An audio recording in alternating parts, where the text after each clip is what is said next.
BRS साऊंडचे मालक सुद्धा आमच्यापाशी आले होते. त्यांनी म्हटलं की मायकिंग अजिबात करायची नाही. अरे पहिले थकलेले हप्ते भरा, नंतर आमच्याशी बोला. एक लक्षात ठेवायचे, तुम्ही 800 आम्ही 2500.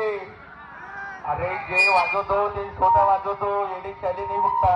अरे तू 2005 का है ना, तो मैं 2003 का हूँ, याद रखो. पंकज गोरे का सेटअप है, पंकज गोरे का. तेरा पूरा घर चलेगा इसमें, तेरा पूरा घर. बेटा झूला झूल, लेकिन तेरे बाप को मत भूल, याद रख. तेरा मालक खुद चल के हमारे पास में आया था, हमने आया तेरे मालक के पास में. बोले डॉक्टर